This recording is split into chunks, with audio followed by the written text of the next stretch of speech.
আসলে জাপান মানেই হচ্ছে একটা প্রযুক্তির দেশ। আর যখন আমি জাপানে ফার্স্ট টাইম আসতাম তখন শুধু তাকায় থাকতাম, মানে যে বাড়ি ঘর এগুলো দেখতাম। আর সবচেয়ে বড় জিনিসটা কি, জাপানে আমি সব জায়গাতেই দেখি পাকা করা। তো আমি ভাবতাম যে আসলে কিভাবে সম্ভব সব জায়গাতেই পাহাড় পর্বত, আপনার যে বড় বড় জায়গাগুলো আছে বেশিরভাগ জায়গাতেই কিন্তু জাপানে পাকা করা।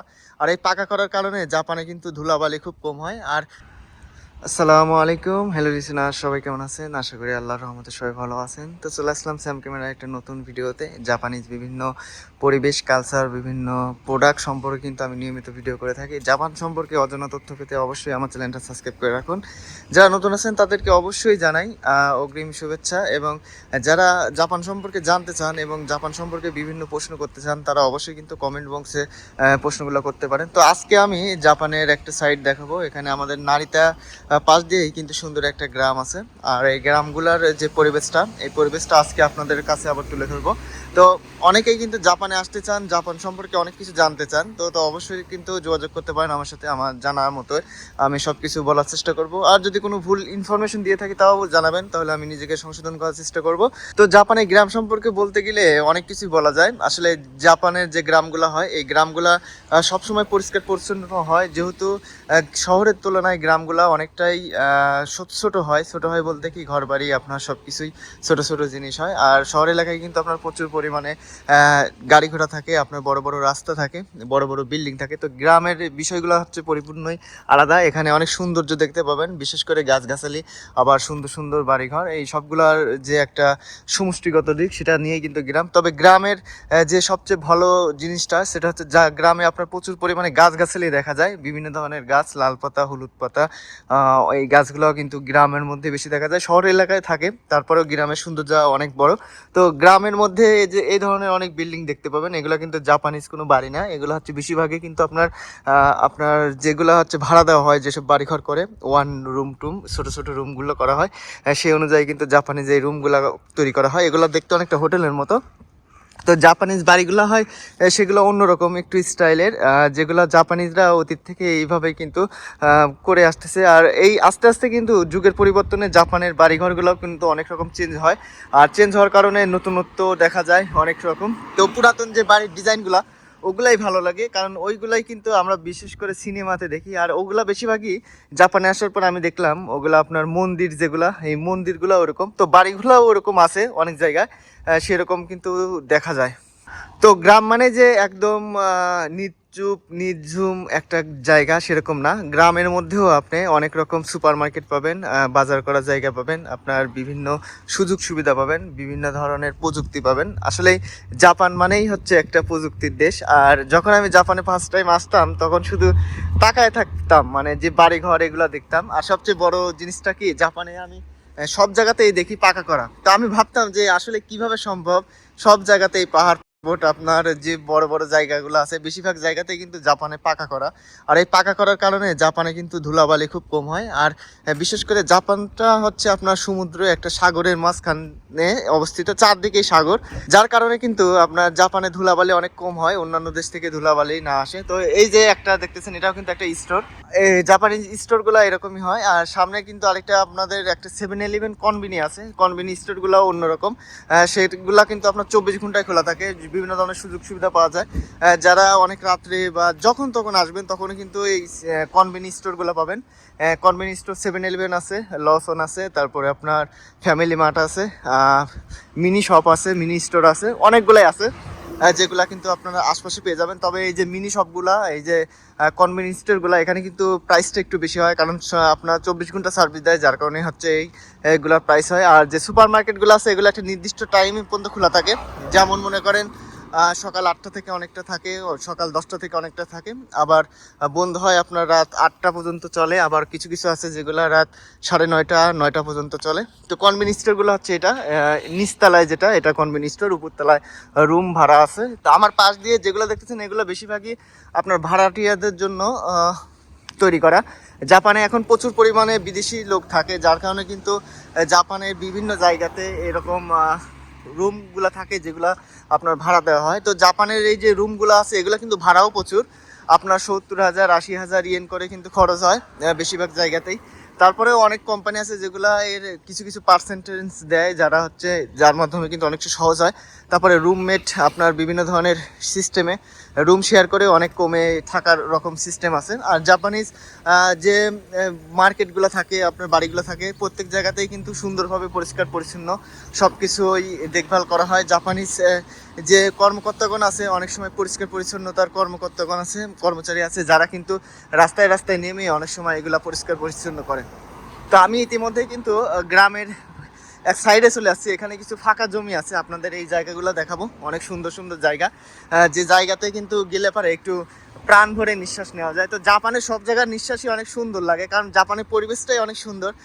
পাশাপাশি আপনার যে গাছগাছালিগুলো থাকে, এইগুলা থেকে কিন্তু আপনার প্রচুর পরিমাণে অক্সিজেন পাওয়া যায়, যার কারণে প্রাণ ভরে একটা নিঃশ্বাস নেওয়া যায়। এই নিঃশ্বাসগুলা অনেক ভালো লাগে। আর জাপানের আকাশটা বেশিরভাগ সময়ই আপনার নীল হয়ে থাকে, কারণ জাপানের দূষিত হাওয়া, দূষিত যে বর্জ্য, এগুলা থেকে কিন্তু সেভাবেই কিন্তু পরিবেশটা নষ্ট হয় না। এগুলার একটা প্রযুক্তিগত ব্যবহার দিয়ে তারা কিন্তু সেভাবে পরিচালনা করে। এখানে একটা গার্ডেন দেখতেছেন, এই গার্ডেনে দেখেন কত সুন্দর সুন্দর ফল চাষ করা আছে, এবং পাশ দিয়ে কিন্তু একটা বাড়ি, সুন্দর একটা বাড়ি, কাঠের বাড়ি। এই সুন্দরগুলা কিন্তু জাপানের বেশিরভাগ জায়গাতেই দেখা যায়, যার কারণে কিন্তু এর পরিবেশটাও অনেক সুন্দর লাগে। আর সামনেই আমার একটা মাঠ আছে, এই মাঠে ধান চাষ হয়। জাপানিজরা কিন্তু বছরে একবার ধান চাষ করে। আমি এটা অবাক হয়েছি প্রথমবার এসে যখন দেখি এভাবে তারা ধান চাষ করে। প্রত্যেকটা বছর কিন্তু একবার ধান চাষ করে, আর সারা বছর ধানটা কেটে আপনার রেখে দেয়, এবং সেই জমিতে কিন্তু প্রচুর পরিমাণে উর্বর হয়, যার কারণে সেখানে ধান চাষ করা এবং অন্যান্য জিনিস চাষ করা ক্ষেত্রে এটা কিন্তু অনেক উপকারী। তো আমার পাশ দিয়ে গ্রামের আরেকটা জায়গা, এখানে একটা পার্ক আছে। এই পার্কের মধ্যে কিন্তু বাচ্চাদের খেলাধুলা করার জন্য, এবং যারা বয়স্ক আছেন তারা অবশ্য টাইম পার করেন। যদিও বাচ্চা কাচ্চা জাপানের বা বৃদ্ধ লোক যারাই থাকে, তারা কিন্তু বেশিরভাগই বাইরে বের হয় না। বেশিরভাগ আপনারা দেখবেন সুপার মার্কেটে ঘোরে। সুপার মার্কেটে বিভিন্ন ধরনের বিনোদন তাদের জন্য ব্যবস্থা করা হয়, বাচ্চাদের জন্য। আর উপর দিয়ে বাড়ি সবগুলা, এই রাস্তা থেকে উপরে বাড়ি, এই পাশ দিয়ে কিন্তু আরও উপরে বাড়ি। আর এই পাশ দিয়ে আপনার বড় ঘন জঙ্গল। এই বড় ঘন জঙ্গলটা অনেক বড়, কিন্তু এই ঘন জঙ্গলের সাইড দিয়ে কিন্তু আবার বিভিন্ন ধরনের চাষাবাদ হয়। বিশেষ করে আপনার কমলার গাছ আছে আপনার ভিতর দিয়ে, আমি আগে একবার গেছিলাম। আর এই পাশ দিয়ে বড় বড় হোটেল আছে, ওইটা আপনার গার্ডেন হোটেল, যেখানে কিন্তু অনেক পর্যটকরা থাকে। আর এই পাশ দিয়ে কিন্তু আপনার জাপানিজ যে বাড়িগুলা, সেই বাড়িগুলো। এখানে কবুতর আছে, আপনারা দেখতে পাচ্ছেন মাঠের মধ্যে কিন্তু কবুতর আছে। আমি যদি দেখাই একটু জুম করে, এখানে কবুতরগুলো আছে। তো জাপানের কবুতরগুলো কিন্তু আপনার কারো বাসায় থাকে না, এগুলা স্টেশনে থাকে, বিভিন্ন মন্দিরে থাকে। তো লিসেনার্স, আমরা এইদিকে চলে যাই। এইদিকে অনেক সুন্দর সুন্দর বাড়ি দেখা যাচ্ছে, পাশ দিয়ে একটা রোড। আর সবচেয়ে বড় বিষয় দেখেন, জাপানের এত সুন্দর সুন্দর জায়গা, কিন্তু আপনার রাস্তাঘাটে কোনো লোকজন দেখবেন না। বিশেষ করে বাচ্চা কাচ্চা তো নাই, বৃদ্ধ লোক যারা আছে তারাও কিন্তু নাই। অনেকেই আছে যারা দেখলে পারে ভয়ে পালিয়ে যায়, অনেকে আছে যারা অনেক ভয় পায়। আমি দেখছি আমার বাসার পাশেই একটা বৃদ্ধ মহিলা থাকে, সে কিন্তু বাইরে থাকে। যখন আমি রুম থেকে বাইরে হই, যদি আমাকে দেখে, সে কিন্তু ভয়ে ভিতরে চলে যায়। কেন এরকম ভয় পায় জানি না। জাপানিজরা কিন্তু অনেক ভীতু, তারা আসলেই অনেক ভয় পায়, কেমন জানি রুম থেকে বের হতে চায় না। আর এত সুন্দরগুলো পরিবেশ, এই পরিবেশগুলো দেখেও কিন্তু আপনার কাউকে দেখতে পাবেন না, বাচ্চা কাচ্চা হইচই কোনো রকম কোনো নাই। চারদিকে কেমন যেন একটা জম্বিয়া জম্বিয়া ভাব। আপনার বাড়ির আশপাশে অনেক সুন্দরভাবে পরিষ্কার পরিচ্ছন্ন করা, ঠিক আছে, কিন্তু কিন্তু লোকজন দেখতে পাবেন না। আর দেখেন প্রত্যেকটা বাড়িতে কত রকমের গাড়ি, এই গাড়িগুলো কিন্তু এলোমেলোভাবে এভাবে ছড়িয়ে ছিটিয়ে আছে। এই গাড়ি পার্কিং এর জায়গাটাও নাই সেরকম। আর এই গাড়ি পার্কিং করার জন্য কিন্তু আপনার প্রচুর পরিমাণে টাকা পে করতে হয়, যদি আপনার বাড়িতে গাড়ি পার্কিং এর কোনো জায়গা না থাকে। এই সুন্দরগুলা শুধুমাত্র কিন্তু জাপানে না, অন্যান্য দেশেও কিন্তু এখন এরকম সুন্দর সুন্দর পরিবেশ, এরকম ঘর বাড়ি দেখা যায়। তো জাপানে এই সুন্দর পরিবেশটা দেখার মতোই একটা মনোমুগ্ধকর একটা বিষয়। কারণ জাপানের পরিষ্কার পরিচ্ছন্নতার বিষয় হিসাবে আমি যতই বলি ততই আমার বলা কম হবে, কারণ প্রত্যেকটা জায়গাতেই কিন্তু তারা পরিষ্কার পরিচ্ছন্ন থাকে। আর যার কারণে কিন্তু এই পরিবেশটা এত সুন্দরভাবে সংরক্ষণ করা সম্ভব হয়। বাড়িগুলার কত সুন্দরভাবে ডিজাইন করা হয়, এবং বিশেষ করে কিন্তু জাপানিজরা এই যে ছাদওয়ালা বাড়ি খুব কম করে। বিশেষ করে আপনার দোচালা তিনচালা যে বাড়িগুলো হয়, এগুলা দেখা যায়। এর কারণ হচ্ছে জাপানিজরা কিন্তু জাপানে যখন তুষারপাত হয়, এগুলা যদি জমে না থাকে, তার কারণেই এরকম বাড়ি করে। শুধু জাপান না, অন্যান্য যেসব দেশে তুষারপাত হয় সেগুলোর কিন্তু এরকম সিস্টেম। আর জাপানের প্রত্যেকটা জায়গায় পানি সরবরাহের অনেক সুন্দর সুন্দর ব্যবস্থা। কিন্তু এখানে দেখেন একটা পানির ড্রেন আছে, যার মাধ্যমে কিন্তু পানি এখান থেকে চলে যায়, এই যে এলাকাগুলোতে আছে এই এলাকার পানিগুলো কিন্তু এদিক দিয়ে চলে যায়। অনেক জোরে জোরে পানি আসতেছে, কারণ আজকে বৃষ্টি হচ্ছে সকাল থেকে, তো যার কারণে কিন্তু এই পানিগুলা এদিক দিয়ে চলে যাচ্ছে। এবং ড্রেনের মধ্যে যদি কেউ পড়ে না যায়, তার কারণে কিন্তু চারদিক দিয়ে অনেক সুন্দরভাবে নেট করে দেওয়া আছে। এর জন্য কিন্তু অনেকটা নিরাপদ এলাকা, বাচ্চা কাচ্চা এবং গাড়ি ঘোড়াও কিন্তু অনেকটা সুন্দর জায়গা থেকে আছে। এবং রাস্তাঘাটে কিন্তু বিভিন্ন ধরনের সিম্বল থাকে, যার মাধ্যমে আপনার রাস্তা পারাপার হওয়া এবং রাস্তার আশপাশের যে পরিবেশের সম্পর্কে কিন্তু আপনি অনেকটাই সুন্দরভাবে কিন্তু এই সিম্বলগুলো দেখে আপনি চলাফেরা করতে পারবেন। বিশেষ করে আয়না থাকে, এই যে আমাদের সামনে দেখতেছেন বড় একটা আয়না, এই যে আয়না, দুইটা আয়না, আপনার ওই পাশে একটা আয়না। তো এই আয়নাগুলো দেওয়ার কারণ কি, আপনার এই সাইড থেকে যখন আসবেন তখন কিন্তু আপনার এই সাইডের গাড়িগুলো দেখবেন না। তো এই আয়নার মাধ্যমে কিন্তু আপনার এই গাড়িগুলো দেখতে পারবেন বা লোকজন আছে কিনা সেগুলো দেখতে পারবেন, যার মাধ্যমে আপনার গাড়িতে চলাচল করা বা হেঁটে চলাচল করা, সাইকেল নিয়ে চলাচল করা অনেক সুবিধাজনক হবে। তো এইভাবে কিন্তু জাপানের প্রত্যেকটা বিষয় নিখুঁতভাবে পরিচালনার জন্য জাপান সরকার সহ জাপানের যে কর্মকর্তা কর্মচারীগণ আছেন তারা অনেক সুন্দরভাবে কাজ করে থাকেন। আর বিশেষ করে পার্কগুলোতে অনেক সুন্দর লাগে। জাপানের জায়গা অনেক কম, তারপরেও এই সুন্দর সুন্দর জায়গাতে কিন্তু বিভিন্ন ধরনের পার্ক করে, এবং এই পার্কগুলার মাঝখান দিয়ে কিন্তু অনেক সুন্দর সুন্দর খেলনার জন্য, খেলাধুলার জন্য বিভিন্ন পরিবেশ তৈরি করা হয়। যদিও এইসব পার্কে ঢুকতে কোনো টাকা লাগে না, এখানে বাচ্চা কাচ্চা নিয়ে অবসর টাইমে কিন্তু এইসব জায়গাতে ঘুরে ফেরা যায় এবং কি খেলাধুলা করা যায়। এই পরিবেশগুলো আসলেই অনেক ভালো লাগে জাপানে যখন থাকি, জাপানের আশপাশের এই পরিবেশটা। আর সবচেয়ে আরেকটা বিষয় কি আপনাদের সাথে শেয়ার করি, যে আমাদের দেশে বা অন্যান্য দেশে যখন আপনি যাবেন সেখানে কিন্তু লোকাল যে লোকজন থাকে তাদের কিন্তু একটা প্রভাব থাকে, মানে অনেক রকম সমস্যা হয়, বা আপনি কোনো এলাকায় যাবেন সেখানে যা ঘোরাফেরা করবেন আপনার একটা ভয়ভীতি কাজ করে, বা যারাই থাকে সেখানে সেখানকার এক ধরনের আপনাকে বিভিন্ন ধরনের র্যাগিং করতে পারে, বা আপনি সেভাবে যা কিন্তু প্রথম মানায় নিতে পারবেন না। তবে জাপানের আপনি যে এলাকাতে যান সেই এলাকায় কিন্তু এই সিস্টেমটা নাই, অর্থাৎ জাপানিজরা কখনো আপনাকে ডিস্টার্ব করবে না বা আপনাকে কোনো ধরনের র্যাগিং করবে না। আপনি যেখানে যাবেন আপনি সেখানকার ভাববেন আপনি সেখানকার বস হয়ে গেছেন, মানে এখানে আশপাশের লোকজনই নেই, তাহলে আপনি সেই দিনগুলা বা যে রাতগুলা সেখানে কাটাবেন তো কোনো প্রবলেম হবে না। তো এইভাবে জাপানের বাইরের দেশ থেকে যারা আসে তারাই কিন্তু সেখানে রাজত্ব করে। আর এই জন্য কিন্তু জাপানিজের পরিবেশটা অনেকটা নষ্ট হয়, কারণ বাইরের দেশ থেকে যারা আছে তারা বেশিরভাগই কিন্তু নিয়ম কানুন যে নীতির যে সিস্টেমগুলো সেগুলো কিন্তু মানিয়ে নিতে অনেক কষ্ট হয়।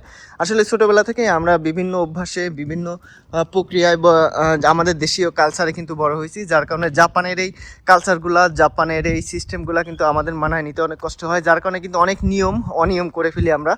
আর অনেকেই আসতো বড় ধরনের ক্রাইমও করে ফেলে। আর এগুলা কিন্তু জাপানে যে খুব কঠোরভাবে নিয়ন্ত্রণ করা হয়, অনেকের ভিসারও সমস্যা হয়। তো জাপানে যারা আসবেন, বাহির থেকে আসবেন, তারা অবশ্যই কিন্তু নিজের কে কন্ট্রোল করার চেষ্টা করবেন, ধৈর্য ধারণ করার চেষ্টা করবেন, আগে জাপানের পরিবেশটা বুঝবেন এবং জাপানের যে নিয়ম নীতি আছে এগুলো যদি আপনি মেনে নিতে না পারেন তাহলে কিন্তু আপনার অনেক সমস্যা হবে। আর এটাই সবচেয়ে বড় পরীক্ষা জাপানে যারা আছেন তাদের জন্য, বিশেষ করে যেখানে সেখানে সিগারেট খাওয়া বা আপনার ময়লা আবর্জনা যেখানে সেখানে না ফেলা।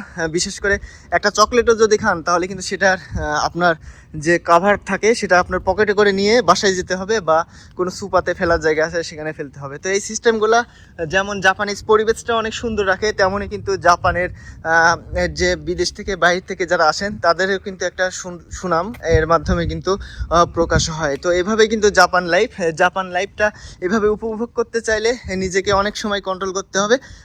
আর আপনি যখন চান তখন কিন্তু জাপানিজের সাথে মিশতে পারবেন না, জাপানিজরা সহজে কারোর সাথে মিশে না। যারা স্টুডেন্ট ভিসায় আছে তাদের সাথে অনেক সময় বন্ধুত্ব হয়, তবে স্টুডেন্ট ভিসা ছাড়া যারাই আসেন কর্মক্ষেত্রে আপনার সাথে একটু মিশবে, বাট কর্ম ছাড়া মিশলেও মিশতে পারে, বাট বেশিরভাগই কিন্তু অতটা ফ্রেন্ডলি না, এটা আমি বলে রাখি। আর আপনারা জাপান আসছেন টাকা কামাই করার জন্য, টাকায় কামাই করবেন, এখান থেকে একটা সুন্দর লাইফ নিয়ে, শিক্ষণীয় বিষয়গুলো নিয়ে কিন্তু আপনার দেশে নিজেকে এইভাবে প্রতিষ্ঠিত করার চেষ্টা করবেন। তো এইভাবে চলে যায় জাপান লাইফ। আপনাদের প্রশ্ন থাকলে অবশ্যই করবেন। তো ভালো থাকবেন, সুস্থ থাকবেন, আবার দেখা হবে নতুন একটা ভিডিওতে। আজকের মতো এখানেই বিদায়।